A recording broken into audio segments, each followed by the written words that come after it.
Dengan adanya panen raya ini apakah menurut Anda ini akan menurunkan harga pangan secara signifikan?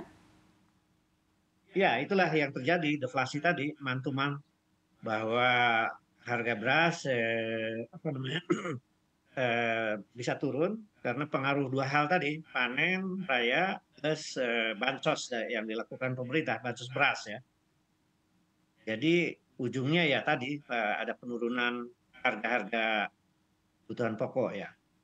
Tapi harus kita lihat sebenarnya dalam perspektif, year to year, eee, yang keseluruhan masih disebut sebagai adanya inflasi kan, begitu walaupun itu 2,82%. Eee, sedikit menurun, tetap secara keseluruhan kan ini, inflasi ini nanti harus kita lihat, antara kelompok masyarakat yang berpenghasilan tinggi, orang-orang kaya, plus masyarakat yang sebagian besar penduduk itu, eee, katakanlah sekarang ini ada ukuran baru dari World Bank, ada 168 juta yang pengeluaran per harinya $2,15. Nah, jadi kalau saya lihat, year to year, apa namanya, bahwa kelompok makanan, minuman, dan tembakau yang ini dikonsumsi oleh, kalangan masyarakat bawah, itu justru inflasi tahunannya 6,36%. Sementara untuk misalnya, rekreasi, olahraga, budaya itu hanya 1,68%, yaitu orang-orang kaya sebenarnya.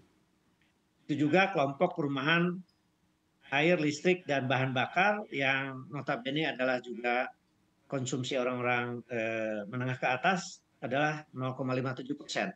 Jadi yang harus kita lihat adalah sebenarnya kelompok yang pengeluaran 2,15 dolar tadi, yang menurut World Bank itu ada 168 juta di Indonesia ini terkena satu penurunan daya beli yang signifikan. Sementara anehnya justru orang-orang menengah kaya yang notabene menikmati di era pasca pandemi ini adalah pendapatan yang makin tinggi ya menurut data Bank Indonesia itu inflasinya rendah banget gitu. Nah, secara keseluruhan maka ini ketimpangan makin buruk sebenarnya.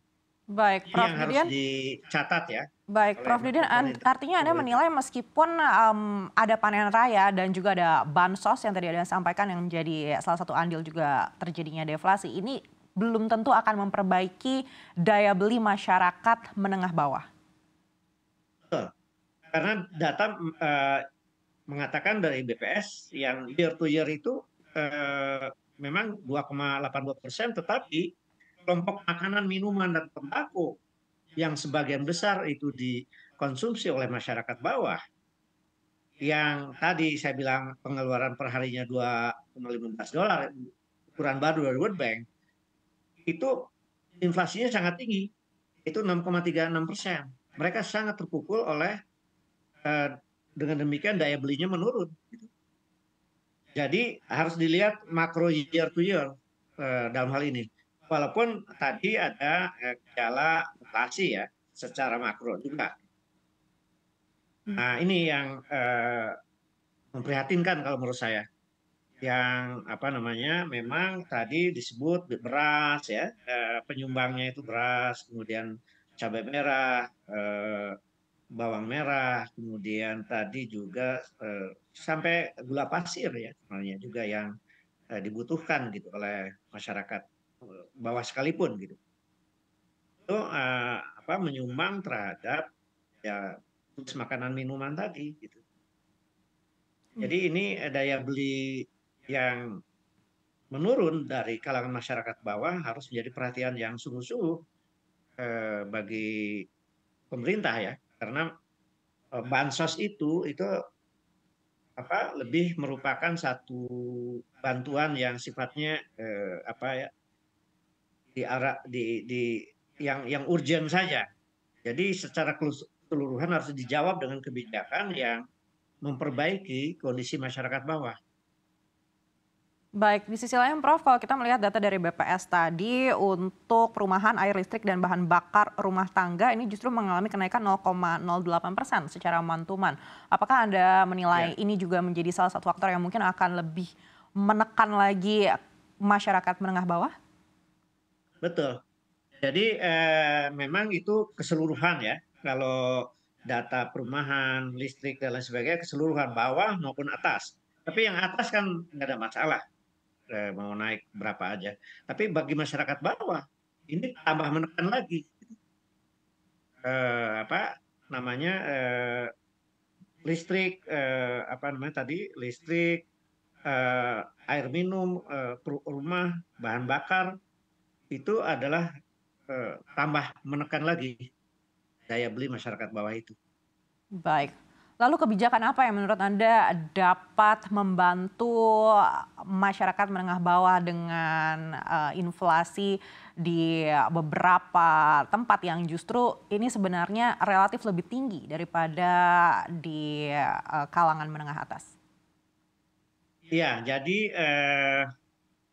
ini harus ada redesign ya menurut saya.